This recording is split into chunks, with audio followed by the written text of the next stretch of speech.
Hello, everyone. Welcome to Across the Bifrost, the Mighty Thor podcast, where on each and every episode we explore the world of Marvel's Mighty Thor. On this episode, we are going to be reviewing the latest issue of Mortal Thor, issue number 9 from Al Ewing and the Squad. Sigurd Jarlson is facing down the Radioactive Man, Chen Lu, and we have a smash 'em up issue in store. We've been doing these little gauntlet matches with different old villains. Sigurd has been put through the paces with these guys, and this was another fun issue leading to a pretty, I would say, a pretty good conclusion, leading to an inevitable showdown in the next issue. But we have Will Rose here.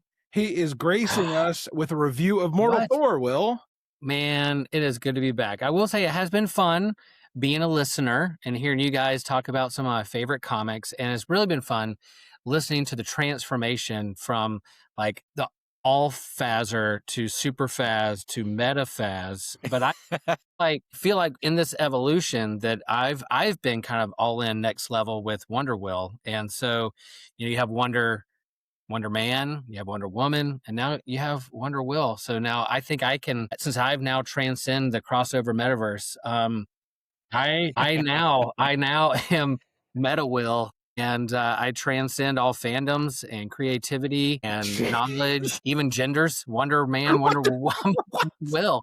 So like here I am. So there you go, Faz. It's your fault for not being on this episode. I am now the Meta Will with Wonder Will, and I'm really excited to have this episode and talk about It's Jeff Aquaman episode comic tonight. So that's great.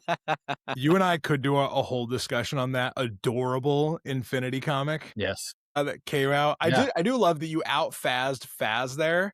It kind of makes me think that you deserve a seat on the multiversal council of Fazes. I think so. I think I do. Wonder Will does. And no, seriously, like I'm really excited to talk about Thor 795. I can't believe we're this close to Thor 800. We're so close to 800, y'all. We're so close to 800. You've been like doing this whole journey to 800, which people can check out on another series we've been doing, the Deific Duos Journey into Mystery, Road to 800. I'm finally getting it down. But man, like Mortal Thor number 9, I feel like is just another sequence in these bangers we've been getting of Sigurd up against a classic villain. But what'd you think of, first impressions of Mortal Thor number 9? Yes, I'm feeling lucky. I'm glowing with anticipation. Yes. It's exciting to see because, we saw as the solicitation covers were coming out and as we were introduced to this sort of group of villains earlier in Immortal Thor, we kind of saw where it was going. Right. We're going to be going one by one through these different villains, but there are still surprises in store and still twists and character moment reveals. So there's a lot packed into this, even though we sort of knew, okay, it's going to be, a progression ending up with this next sort of villain of the month. Right. We've been knocking down dominoes, and now we'll talk about this at the end of the episode, but we're at a point where Sigurd is actually going to go on the attack now. But before we get to that, we have to talk about the story of Mortal Thor number 9. I am going to tell you guys our creative team, give a little bit of a synopsis, and then we will throw around the ball a little bit, the bungee cord hammer a little bit. Forget the ball. The ball is last year. Snap hammer. Yeah. Snap it. Yeah. And and we'll share some takeaways we had from this issue, and then we'll tell you about the solicitation for the next issue, number 10, that's going to be coming out in a little bit. So our creative team is Al Ewing as the writer, art by Pascal Ferry, colors by Matt Milla, letters by VC's Joe Sabino, aka the lettering god, and another fantastic cover by Alex Ross, where we see Sigurd smashing the Radioactive Man with his hammer, donned in like a hazmat type suit. Fantastic cover. And we got a few cool, really good variant covers with this issue as well. Sigurd wakes up to a glowing surprise. Chen Lu, the Radioactive Man, is standing at his bedside. The pleasantries are short-lived. When Sigurd attempts to hurl his hammer, Chen melts it with his hand, The villain delivers a chilling ultimatum. Sigurd has 24 hours to leave town, or everyone he knows will suffer a slow, agonizing death. The working class hero immediately sets his plan into motion. After receiving a riddle and some spare change from Lucky outside of his door, he heads to the construction site to gear up, scoring a fresh hammer and a radiation suit from Jenny. The deadline passes, and Chen uses his tracker to hunt down Sigurd to an abandoned industrial site. Clad in his new suit, Sigurd leads the villain on a high-stakes chase through the decaying structure. Blinded by his arrogance, the radioactive man blasts away, unaware that his outbursts are leveling the building around him. Sigurd leaps to safety just as the structure collapses, burying his foe. In the aftermath, Sigurd warns Chris that these attacks won't stop until he ends it himself. The issue closes with our hero gazing at the Roxxon building, perfectly setting the stage for an inevitable showdown. And just in case, thank you, Will. Thank you very much.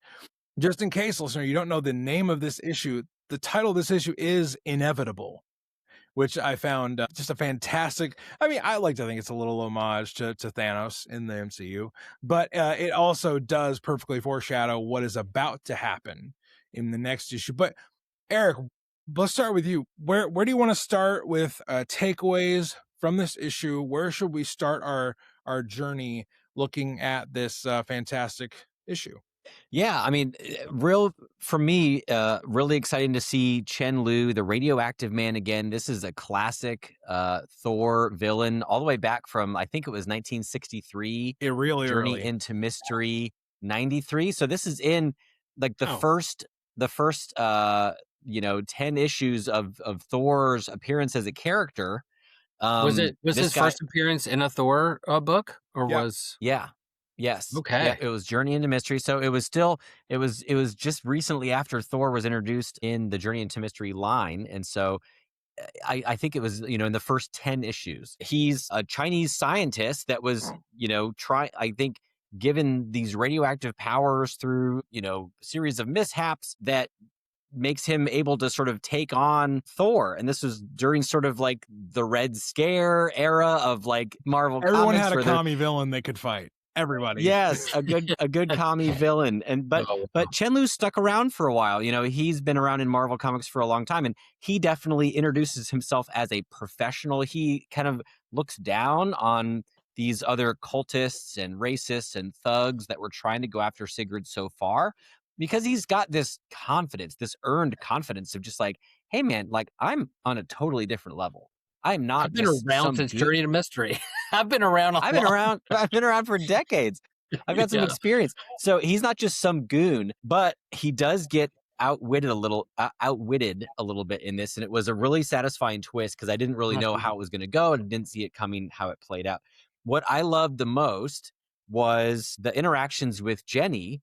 Jenny is, I think, what is it? The niece or the daughter of Jerry? Yeah, niece of Jerry.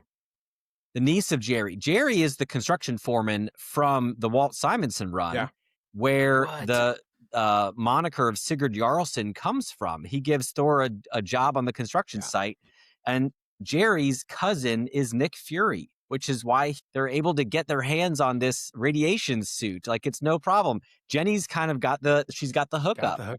And she's got the hots for Sigurd. Talk about hookup. Yeah, talk about hookup. I think she's ready to hook up. She's ready to hook up. Anything you need, day or night, just call me. Anything you need. So I thought that was a lot of fun. She could be the man in the chair. She could be the Q giving the tech to Sigurd. Yes. Come on. And I thought that was a nice little moment there, because it's a great callback to the earlier history of Thor and these characters, that it really grounds it in like, yes, this is all the same story that's been told over 60 plus years. Eric, I love that. I never equated her to like the man in the chair role, but Q is a great reference. Yeah. Oh God, that's great. It also adds to Sigurd being like a Bond type character. It's like everyone wants to get with Sigurd, and he's like, I've got to focus on the mission, guys. I can't satisfy everybody. It's just so cool and collected. Right. He's just got he's like, it's all gonna work out. We He's got dreaming this. of like maybe Thor, and then Radioactive Man's like, "You're not dreaming." He's like, "Wait a minute, what?" Yeah, I think this is where Faz would be like, whoa, you forgot like the opening panel, like we see Thor like talking to him in a dream. I knew I was You going to forgot forget about the whole something. thing. You knew you were gonna. That's not the whole thing, because then like they talk about dreams the whole time. No, for me, like, how did Al make Radioactive Man so cool? Like, I was like, really like this guy. The way he just like struts and the overconfidence, and like, I'm giving you a chance to get out, run away. I'm not like the other guys. So just beat it, get out of here, and you'll be okay. And then next time we see him, he's got a cell phone. He's just chilling, and then here comes Sigurd like coming after him. Like suited up, literally, but like. That for me is like the opening panel. Like, this guy is super cool. Like, I really like this character a lot. They were able to. I agree with that, Will, and like to Eric's point of Chen Lu being around for a long time. If you read some of, which I know Eric has, and Will, you should go back and read these just for a good giggle. I'll just say all of Chen Lu's early appearances, he is written so xenophobically. He is written so simplistically. He is a Red Scare villain, and he is an Asian Red Scare villain written in the 60s, and it's not great. So for Chen Lu to get this treatment from Al is really nice, because he establishes some pathos for him real quickly, where Chen Lu's not like Hyde, where Hyde was just a ball of anger being pointed in Sigurd's direction. He is more methodical, and he's the only one of the villains that's come after Sigurd post the transformation of Sigurd into this Thor adjacent street level character that is giving Sigurd a choice. He's like, hey, so you know, I can level this building, but I'm going to give you an option, an ultimatum of you can leave. I just need you out of the situation. The choice is yours. And when he melts his hammer, I'm like, oh no, I loved that hammer. We're never going to see that hammer again. Like, what are we going to do with his like bungee cord hammer? I guess he's going to be on his own, just use his muscles. Nope. 3 pages later, he gets a new one. Jenny's got a whole locker of hammers at the construction site. He's got a whole locker for this guy. I'm like, okay, I'm feeling a little better. But, like, what? Well, and it's a sawed-off sledgehammer, because they make a point to mention that the handle is shorter than a normal hammer, and that's something that goes back to even Thor in mythology, where the handle is described as it's like a war hammer, but the handle is unusually short. That's always been an element of it. I love that. The going with the getting the new hammer, Chen says after he melts the new, he's like, I'm going to take this when I go, because, well, if you need any proof of what would happen, just see your doorway. And his doorway completely melted away. Hey, like Jenny's face? I can do this to Jenny's face if you go. Your neighbor, the cute girl next door. And Sigurd's like, no, not her. She's like, please. Yeah. When Jenny gives Sigurd the new hammer, he also gets this new suit, and when he dons the suit to face off against Chen Lu, notice how it had some disc-looking plates on it. And I was like, oh my gosh, is this Sigurd's Thor costume glow-up phase? I like it a lot, and it looked pretty darn good in that suit. I agree. I like the little backpack of like, something radioactive. Yeah. It's like he's got his little air pack on there or something like that. He's almost like an AIM henchman, but not quite. Right. AIM henchman was wearing a white suit instead of a yellow beekeeper suit. Yeah. And that callback to You're Not Dreaming, like, I was just brilliant. And that whole the page of him in the suit, You're Not Dreaming, with the circle panels and him holding his new hammer with the bungee cord drooping there with the boots. Like, it's just like, man, Pascal Ferry, come on. Great work, buddy. If you're listening, I got a question. That page is great. When you guys were reading this, did you pause and try to solve the riddle before they gave it away, or did you just read straight through? But I'm so bad at those. I didn't know. I don't know. I would totally lose against Gollum. Like, I would not win. But yeah, great riddle, great page, great callback. I am of the Will Rose mindset. I read straight through, and then when he gives the answer, I was like, oh yeah, that makes sense. I was like, well, yeah, idiot, you just read it. I would have known that. Yeah. Did you try to figure it out, Eric? I did. I paused and I tried, read it a bunch of times, and I tried to guess it. It is a little bit kind of vague. It could be a lot of different things. I thought it was maybe fate or time or something like that. But then luck I thought was really cool too, and I really like how in the bottom panel on that page, Lucky says, "But luck can only do so much," and then Luck, as the narrator says, "Luck can only do so much." Yeah. And I thought that was just really, really clever narratively, because he's sort of in both roles, or he's the narrator, but he is saying he's basically saying, remember, hey audience, hey reader, remember, I can't really intervene on behalf of him, so he's got to he's on his own. Maybe his luck runs out. But it gives that sense of urgency for the whole comic. Like it could be this something happened here, but I'm curious about the apple though. Like it gives like this like Garden of Eden temptation kind of things like that. That kind of threw me. Like, yeah, he has coins, but he's also chewing an apple and just showing him the apple. The apple's kind of lit up a little bit. Like I don't know. I know that's going to swing back around, but like the artists are understanding of what's going on here. Will also, yeah. Just keep in mind, apples are important in Asgard too. The apples of Eden they're very important. They grant immortality. So I'm not saying that's what it is, but there's also 100% it is. Why wouldn't you say it? It's like Al knows what he's doing. Like, yeah, that's good. That's good. Guys, I want to talk like our final act of Sigurd in this abandoned industrial site. Chen Lu is just like trash talking him. He's like, "Come on, man. Like, you chose to stay. Now I get to kick your ass. Like, kudos, you ran away. You didn't want other people to get hurt, but like, it's time for you to get hurt a little bit." In the same site that they were in Immortal Thor, because he recognizes it. I love that.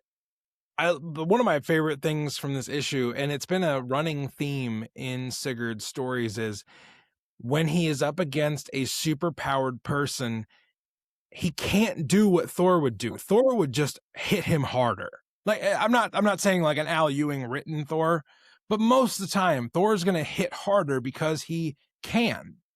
That's his whole thing. He's the mightiest Avenger.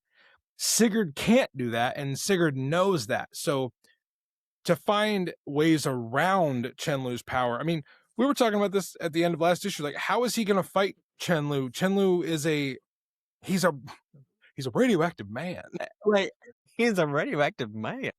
It was just kind of nice how like they describe Chen Lu's trash talk, and then Sigurd's like, I'm not a scientist. I'm in construction. Like he's an 80s action hero. And then he jumps from the building. This comic is if Thor was an 80s action hero. If Thor was John McClane and this is Die Hard. Yeah. I love that was the reading panel to panel and not skipping to the end to look, but panel to panel, word bubble to next word bubble, page to page.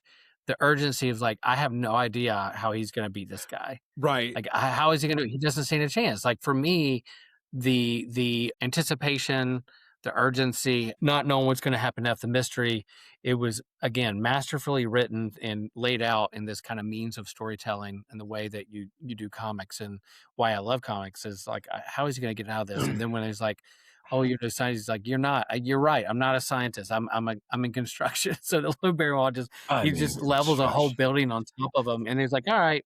And now I'm going to Roxxon up the top building. So like Die Hard reference, like he's going to go to the top of Roxxon. It definitely is like Die Hard. Here we go. Oh my God, this is fantastic. Al Ewing writing Die Hard with Thor. I'm sorry, it doesn't get cooler than that. Like that's badass shit. No. Eric, what did you think of the fight? Anything else about the fight itself, and then like the culmination of Chen Lu's threat to Sigurd? Because then I feel like we have to go right into the phone call that Sigurd has with Chris, and then our solicitation, because they butt right up against each other.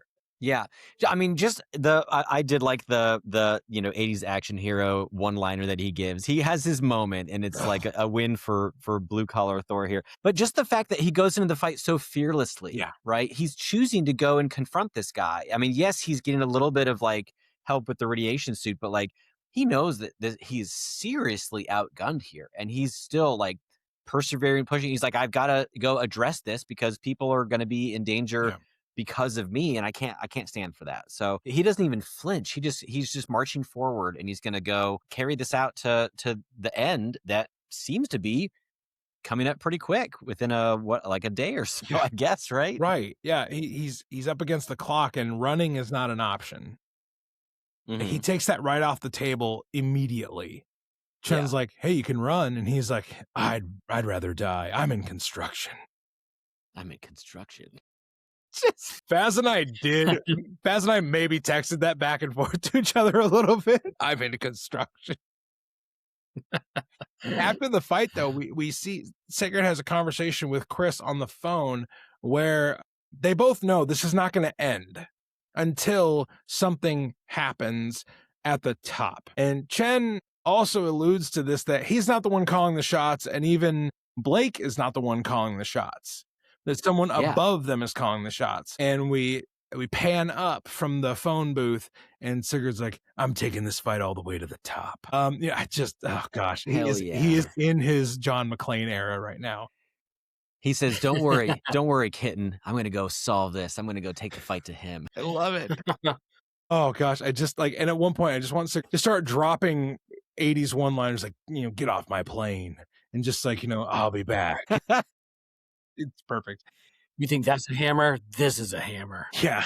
That's not a knife. This is a knife. That's not a hammer. This is a knife. Crocodile Dundee. I love that we're foreshadowing really heavily that Sigurd and Dario Agger are going to fight, presumably in the next issue or the next 2 issues.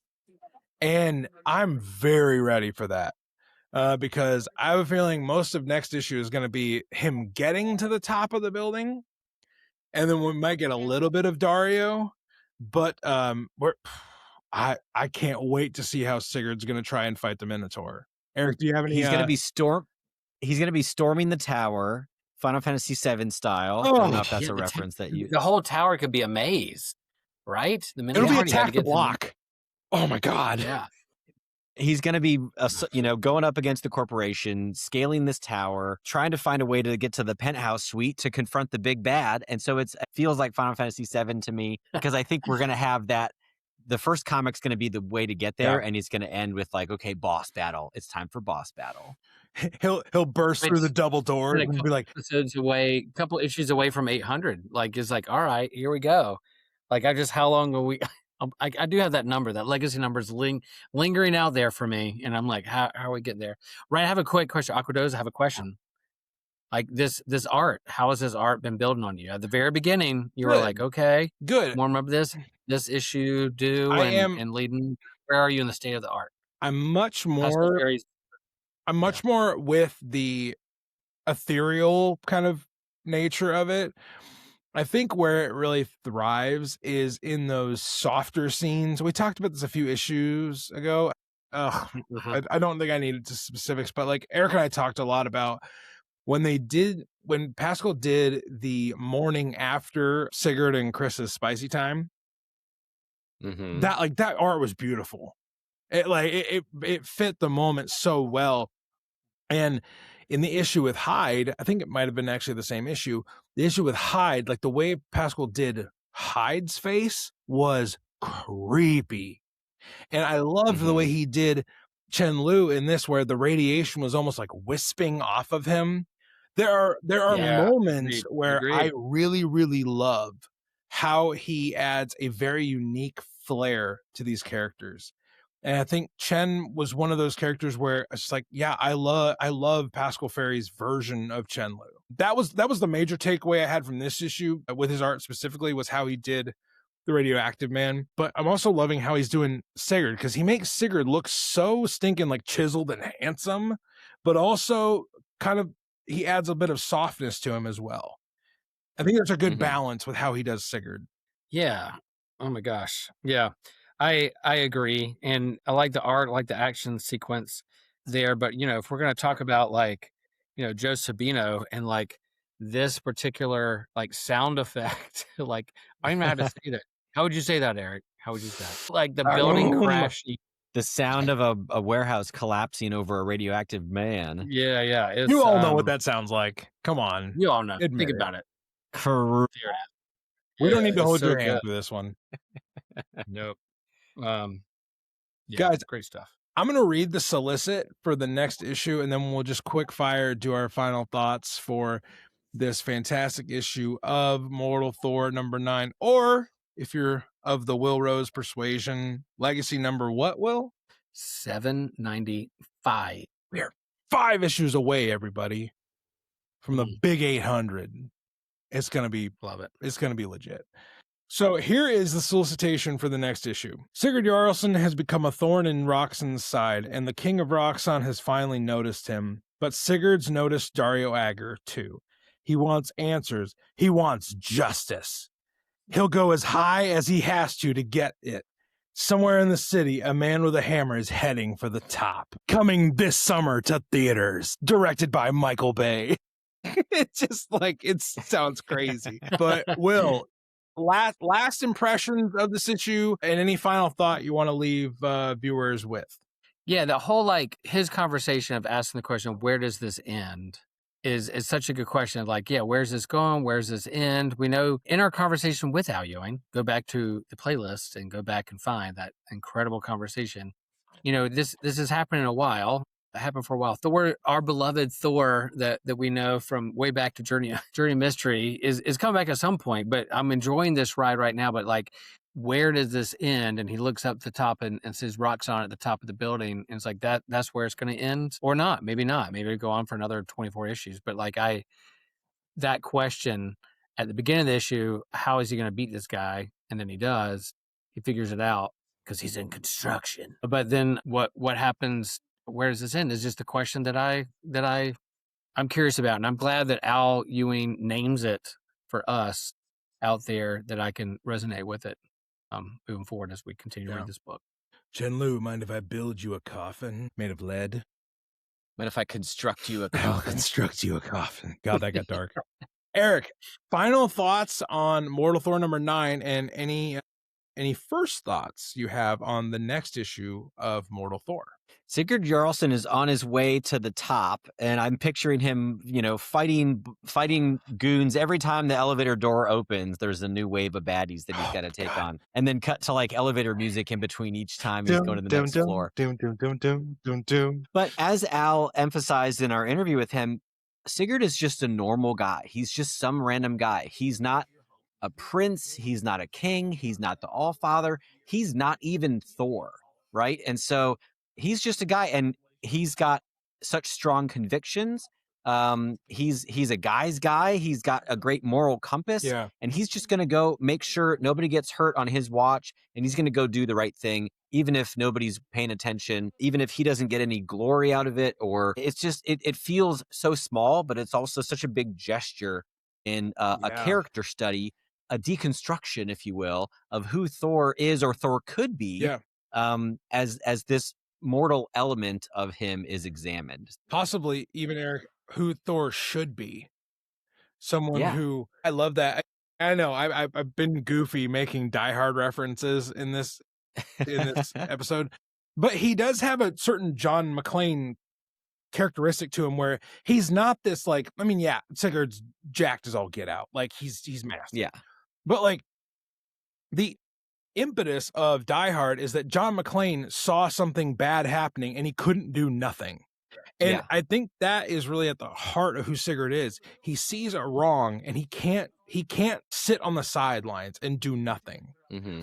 So if it takes him going all the way to the top of Roxxon, he's going to do it because he doesn't want anybody else to get hurt because of who's coming after him. So he's going to turn the tables and he's going to go after them. So, and he's going to do what the immortal Thor couldn't do, because remember when immortal Thor went up against Roxxon, he kind of lost. Yeah. He did not win against Roxxon, but now Sigurd is taking on Roxxon. Let's see what he can do. Yeah. I'm so freaking ready. It's going to be a great issue. I'm really looking forward to Mortal Thor number 10. And everybody, if you enjoyed this issue or this breakdown of this issue, don't forget to subscribe and like this video, comment below what was your favorite part. of the issue. And if you want more Across the Bifrost, you can check us out on Patreon, Discord, Instagram.